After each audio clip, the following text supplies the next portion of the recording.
Hi, welcome to Tathagata. आज के video में हम चर्चा करेंगे CAT, which is also popularly known as cat, और द फुल फॉर्म अगर आप यूज करना चाहें तो the common admission test.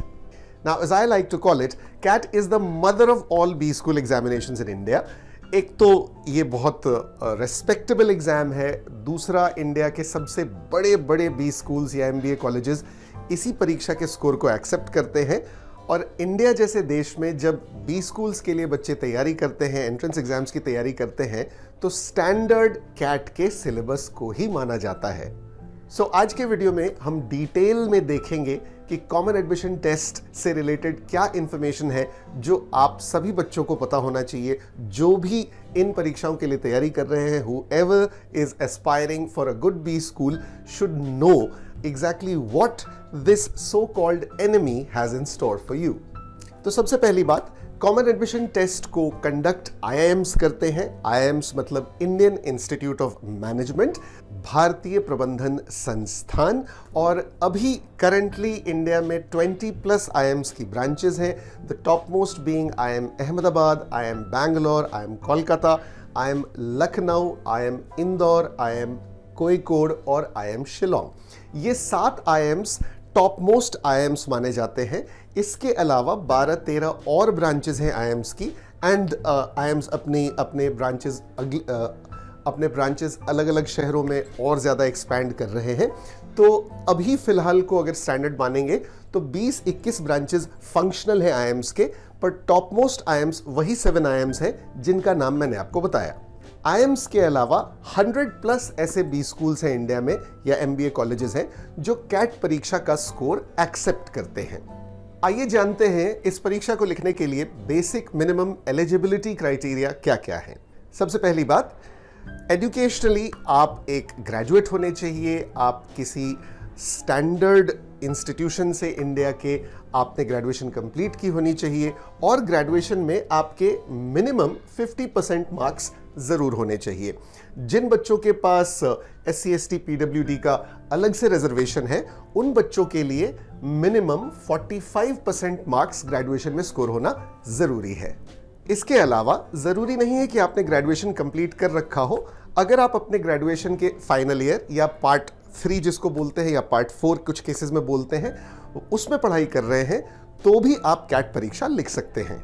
Cat परीक्षा मास्टर्स इन बिजनेस एडमिनिस्ट्रेशन के लिए है। सो ये काफ़ी ऑब्वियस है कि आप ग्रेजुएशन करने के बाद ही मास्टर्स की डिग्री में एडमिशन ले पाएंगे, and therefore this particular criterion. As far as age limit is concerned, age की कोई लिमिट नहीं है। किसी भी उम्र का इंसान इस परीक्षा को लिख सकता है। अटेम्प्ट्स की भी कोई लिमिट नहीं है। आप जितनी भी बार चाहे इस परीक्षा को लिख सकते हैं। अभी फिलहाल ये परीक्षा एक बार साल में होती है, तो आप चाहे तो हर साल लिख सकते हैं। इस एग्जाम को इंडियन सिटीजन्स भी लिख सकते हैं और फॉरेन नेशनल्स भी लिख सकते हैं।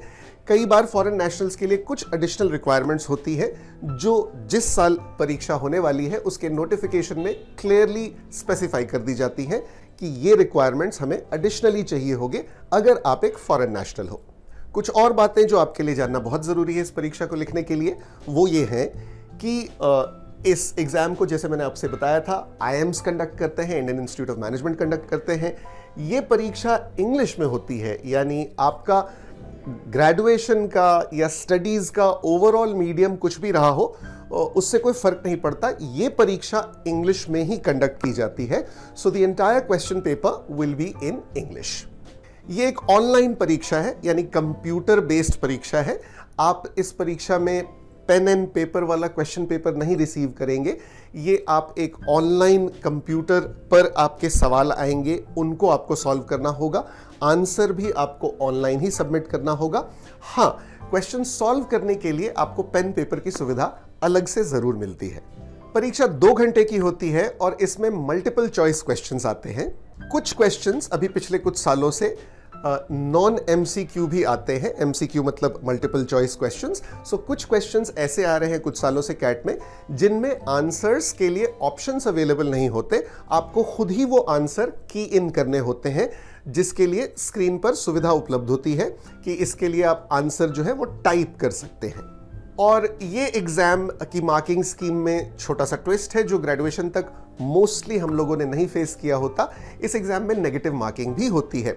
सो अगर आप किसी सवाल को सही सॉल्व करेंगे तो यू विल गेट अ +3, लेकिन किसी सवाल को गलत सॉल्व करने से आपका 1 नंबर डिडक्ट हो जाएगा। बात कर लेते हैं थोड़े एग्जाम के स्ट्रक्चर और सिलेबस की। इस एग्जाम में 3 सेक्शंस होते हैं। पहला सेक्शन जिसको हम लोग VARC बोलते हैं, जिसका फुल फॉर्म है verbal ability and reading comprehension. दूसरा सेक्शन जिसको कि LRDI या DILR कहते हैं, विच stands for data interpretation and logical reasoning. And तीसरा सेक्शन जिसको कि क्वांटिटेटिव एबिलिटी या क्वांटिटेटिव एप्टीट्यूड बोलते हैं। ये 3 सेक्शंस आपके पेपर में, क्वेश्चन पेपर में आते हैं। इस वीडियो में मैं जो भी जानकारी आपको दे रहा हूं, आप ध्यान रखना, स्पेसिफिकली अगर last year which is cat 2024 को स्टैंडर्ड मान लें तो पिछले साल जितने क्वेश्चंस आए थे उन्हीं को मैंने आज के वीडियो में सम्मिलित किया है as latest figures. VARC section which happens to be the verbal section में पिछले साल 24 क्वेश्चंस आए थे और हर सेक्शन को सॉल्व करने के लिए हमें 40 मिनट्स का टाइम मिलता है। एडिशनली ये तीनों सेक्शंस एक साथ आपके स्क्रीन पर नहीं होते, which means you cannot look at the entire question paper in one go। सबसे पहले जब एग्जाम शुरू करते हैं तो पहला सेक्शन VARC का मिलेगा, जिसके लिए आपको 40 मिनट्स मिलेंगे और इस वक्त ये 24 क्वेश्चंस आप आराम से स्क्रॉल कर सकते हो। आप आगे पीछे देख सकते हो कि 24 क्वेश्चंस का कंपोजिशन क्या है, परंतु इस वक्त आप दूसरे सेक्शंस में एंटर नहीं कर सकते। Now once these 40 minutes are over, ये सेक्शन गायब हो जाएगा और दूसरा सेक्शन DILR का आपके सामने आएगा। इसमें पिछले साल 22 क्वेश्चंस आए थे और वक्त उतना ही मिलता है, 40 मिनट्स। हर सेक्शन के लिए आपको वक्त 40 मिनट्स ही मिलेगा। Now once these 40 minutes are exhausted, ये भी गायब हो जाएगा और अब आपकी स्क्रीन पर क्वांटिटेटिव एबिलिटी का सेक्शन यानी मैथ का सेक्शन आएगा। Last year there were 22 questions in the math section and the time given was of course 40 minutes. So overall इस पेपर के लिए आपको कितना वक्त मिलता है? 120 मिनट्स या फिर 2 घंटे, और हर सेक्शन के लिए इंडिविजुअली 40 मिनट्स का टाइम मिलता है। अगर सिलेबस को थोड़ा सा डिटेल में देखें तो पहला सेक्शन VARC सेक्शन, जिसको मैं ऑर्डिनरीली वर्बल सेक्शन बुलाता हूं, में 24 क्वेश्चंस में सबसे ज्यादा परसेंटेज ऑफ क्वेश्चंस किसका रहा है? RCs का रहा है। और ये पिछले साल ही नहीं, 3, 4, 5 सालों से ऐसा होता आ रहा है कि RC के क्वेश्चंस ज्यादा आते हैं। सो अगर लास्ट 2 साल को आप देख लें तो टोटल 24 क्वेश्चंस में से 16 क्वेश्चंस आपके RC सेक्शन से ही आते हैं। इसके अलावा कुछ पैराजम्बल्स क्वेश्चंस होते हैं, कुछ आउट ऑफ कॉन्टेक्स्ट क्वेश्चंस होते हैं, कुछ क्वेश्चंस में आपको डायरेक्ट क्रिटिकल रीजनिंग अप्लाई करना होता है, जैसे कि पैराग्राफ पढ़कर उनका समरी बताएं वगैरह। Coming to the DILR section या LRDI सेक्शन, जो भी आप बोलना चाहे, इस सेक्शन में डायरेक्ट क्वेश्चंस डेटा इंटरप्रिटेशन के आते हैं, लॉजिकल रीजनिंग के आते हैं, डेटा सफिशिएंसी और वेन डायग्राम बेस्ड क्वेश्चंस भी आते हैं। और एक अलग वीडियो बनाकर मैं जरूर डिटेल में आपको तीनों ही सेक्शंस के सिलेबस के बारे में अधिक जानकारी दूंगा। आज का ये वीडियो ओवरऑल कैट परीक्षा के बारे में इंफॉर्मेशन है, इसलिए मैं बहुत ज्यादा डिटेल में नहीं जा रहा। Coming to the math section, quantitative ability, सबसे ज्यादा percentage of questions for the last so many years आ रहे हैं आपके arithmetic, algebra, geometry, number system और मॉडर्न मैथ से। इसके अलावा भी क्वेश्चंस आते हैं, परंतु इन टॉपिक्स का परसेंटेज रिलेटिवली मैथ सेक्शन में ज्यादा रहता है। आगे बढ़ने से पहले मैं आपको इन्फॉर्म कर देना चाहता हूं कि हमारे फ्रेश बैचेस हर वीक, हर महीने स्टार्ट होते हैं। Both weekday and weekend batches start होते हैं। ये हमारी टीम है।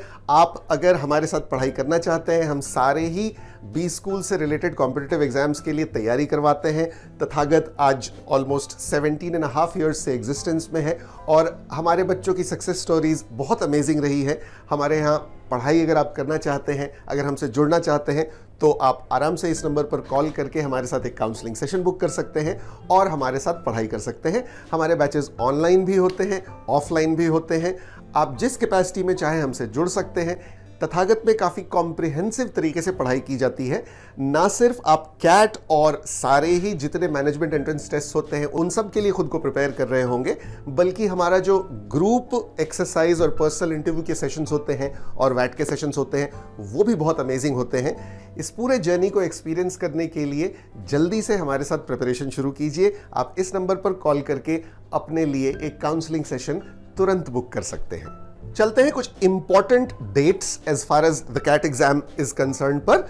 कैट का एप्लीकेशन प्रोसेस जो है, जो वो फॉर्म निकालते हैं, वो टिपिकली लेट जुलाई या अर्ली अगस्त में आ जाते हैं फॉर्म्स। और जो भी जानकारी मैं दे रहा हूं इन सब के लिए आपको साथ साथ बोलता जा रहा हूं कि हमेशा इन जानकारियों से अपडेटेड रहने के लिए कोई भी चेंज आता है आप ज़रूर कैट के वेबसाइट को विजिट करते रहा करें। ये जो भी मैं बता रहा हूं आपको, ये सारा इंडिकेटिव है और पैटर्न बेस्ड है, चेंजेस कभी भी इंट्रोड्यूस हो सकते हैं। सो जैसा मैं आपसे कह रहा था, application process, form filling process की ओपनिंग डेट्स जो है वो लेट जुलाई या अगस्त, अर्ली अगस्त में हो जाती हैं। एप्लीकेशन सबमिट करने का डेडलाइन जो है वो सितंबर और अक्टूबर के बीच का रहता है। इसके बाद आपका एडमिट कार्ड आपको मिलता है टेंटेटिवली अक्टूबर में ही। कैट एग्जाम टिपिकली नवंबर के 3rd या लास्ट संडे को होता आ रहा है। सो आशा यही की जाती है टेंटेटिवली हर साल कैट जो है वो उसी टाइमलाइन के आसपास ही होगा। और एग्जाम लिखने के बाद आपकी जो रिस्पॉन्स शीट है वो लगभग हफ्ते 10 दिन के अंदर आपको मिल जाती है, आपके मेल पर मिल जाती है। और ऑफिशियली जो रिजल्ट्स हैं वो टिपिकली डिक्लेयर होते हैं जनवरी में। Now once your scores are out, इसके बाद क्या होता है, तो जो आपका फाइनल सिलेक्शन होता है, सबसे पहले कैट स्कोर के आधार पर आपको कॉलेजेस से कॉल आएगा। पहले तो आईएम्स ही आपको कॉल करेंगे। इसके अलावा जैसे मैंने शुरू में कहा था, बहुत सारे कॉलेजेस कैट का स्कोर एक्सेप्ट करते हैं। तो once your result is out, written score आपका जब बाहर आ चुका होता है, तो इन कॉलेजेस से आपको इनके आगे के प्रोसेस के लिए कॉल्स आती हैं। और ये आगे के प्रोसेसेस टिपिकली क्या होते हैं, वैट पीआई ले लीजिए। वैट यानी रिटनेबिलिटी टेस्ट, जिसमें आपको एक ऐसे लिखने के लिए कहते हैं, और pi stands for personal interview. ये प्रोसेस भी ओवर हो जाने के बाद जब ये फाइनल मेरिट लिस्ट बनाते हैं तो कुछ और फैक्टर्स थोड़ा सा अकाउंट करते हैं आपके फाइनल सिलेक्शन को, जिसमें एक है आपके पास अगर कुछ पहले का किया हुआ काम है, 2 साल 3 साल का आपका वर्क एक्सपीरियंस है, तो आपको उसके थोड़े से नंबर मिलते हैं। अगर एकेडमिकली आप बहुत ज्यादा सॉलिड रहे हो तो भी थोड़ा सा इंपैक्ट करता है वो स्कोर को। और जेंडर और प्रोफाइल डाइवर्सिटी भी थोड़ा सा इंपैक्ट करती है फाइनल सिलेक्शन को। यानी कुछ केसेस में कुछ यूनिक ग्रेजुएशन के सब्जेक्ट्स हैं आपके पास, या आप फीमेल हो, तो इन केसेस में आपको थोड़ा सा एडिशनल एडवांटेज भी जरूर मिल जाता है। और फाइनली इन सब के स्कोर्स को क्यूमुलेटिवली इकट्ठा करके जो स्कोर आएगा उसके आधार पर आपको अलग अलग कॉलेजेस से फाइनल एडमिशन के कॉल्स आएंगे। और जैसा मैंने आपसे शुरू में कहा था, कैट परीक्षा इस देश के सबसे रिस्पेक्टेबल एग्जाम्स में आती है। और बहुत सारे कॉलेजेस अपना खुद का एग्जाम नहीं कंडक्ट करते, ये कैट के स्कोर को ही लेकर आपको कॉल करते हैं। यानी कैट से ये आपका स्कोर बोरो करते हैं और एक सर्टेन परसेंटाइल के हिसाब से कॉलेज की जैसी भी रेपुटेशन है या कॉलेज का जैसा भी क्रेडिट रेटिंग है मार्केट में, जितनी उसकी रिस्पेक्ट वैल्यू है, इनफैक्ट जितना हाई रेटेड कॉलेज होगा उतना ऊपर परसेंटाइल में वो आपको कॉल करेगा। सो कुछ कॉलेजेस जो बहुत प्रोमिनेंट है इंडिया में और वो कैट स्कोर एक्सेप्ट करते हैं, सबसे पहले तो आईएम्स हैं ही। इसके अलावा आपने एफएमएस का नाम सुना होगा, फैकल्टी ऑफ मैनेजमेंट स्टडीज, जो कि दिल्ली यूनिवर्सिटी में आता है। इसके अलावा एमडीआई है, मैनेजमेंट डेवलपमेंट इंस्टीट्यूट। इसके बाद आईआईटीज हैं जो कैट का स्कोर एक्सेप्ट करते हैं। एसपी जैन नाम का एक बहुत बढ़िया कॉलेज है, वो भी कैट का स्कोर एक्सेप्ट करता है। सो कुल मिलाकर तो संख्या 100 पार हो जाती है, पर कुछ प्रोमिनेंट कॉलेजेस इंडिकेटिवली मैंने यहां पर लिख दिए हैं। इसके अलावा भी बहुत सारे कॉलेजेस हैं जो कैट का स्कोर एक्सेप्ट करते हैं। एंड लास्टली, कैट हो या कोई भी परीक्षा हो, बिना तैयारी किए कॉम्पिटिटिव एग्जाम्स में सक्सेस के चांसेस, जो मेरा पिछले 20 वर्षों का अनुभव रहा है, रिलेटिवली कम रहते हैं। इन एग्जाम्स के लिए आपको जरूर किसी के साथ जुड़कर professional coaching, professional mentorship, professional training लेकर पढ़ाई करनी चाहिए। आपका बहुत सारा वक्त बचता है और आपके सिलेक्शन के चांसेस बहुत ज़्यादा हाई हो जाते हैं। तो अगर ये वीडियो आपको पसंद आया हो तो एक तो आप इसको ज़रूर लाइक करें, शेयर करें, हमारे चैनल को सब्सक्राइब करें, और अगर आप हमारे साथ पढ़ाई करना चाहते हैं तो ज़रूर कॉल कीजिए इस नंबर पर और मिलकर इस जंग को जीतने की तैयारी शुरू करते हैं। Thank you.